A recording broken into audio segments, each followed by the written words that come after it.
Completing the square, continue it. Example 2b. So we have a coefficient in front, so grouping them here is really important to visualize because you have to factor out a 2 just out of the first two terms, the x terms.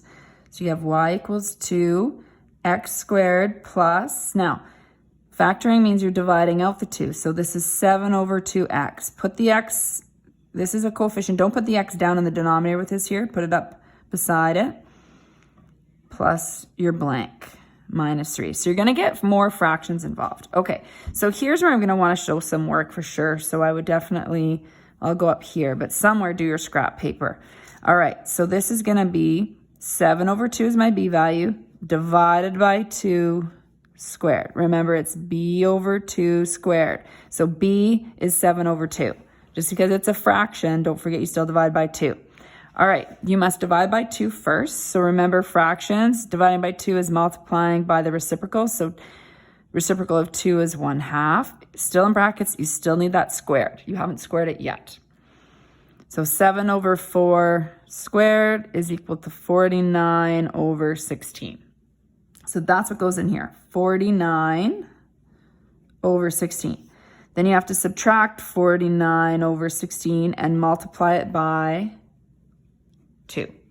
So the skills are all the same, but you have to be able to work with fractions. You will not have a calculator for any of this, so do not, right? If you rely on your calculator, you're not going to have it when you need it, or you're not going to have it when you think you need it, and you want to get those skills now, so you want to work without that calculator. All right, so y equals 2. Completing the square. This is where, again, we wouldn't want to have to factor that. Not a problem. We already know that if this is the plus sign, this is a plus sign. It's always x. Just square root this. 49 over 16. 7 over 4, right? It just undo what you squared. It's no problem. All right, and now we just simplify this. This is over 1. 49 times 2, I like to reduce it first. I mean, I can certainly do, the 98 over 16, but if I reduce this first, make that a 1 and make that an 8, then that's a little bit easier.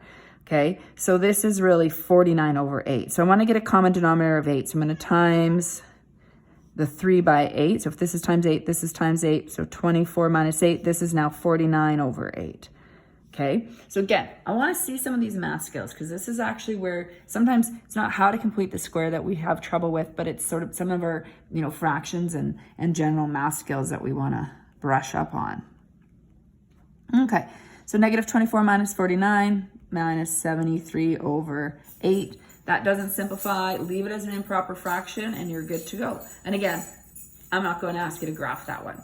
So you can see with completing the square, depending on the numbers given, you can have a really straightforward question. There's no fractions. The very first ones we did the other day were perfect. And now you could have coefficients, you can have fractions all the way through. There's not necessarily always ways to tell which method you're going to, be able to work with.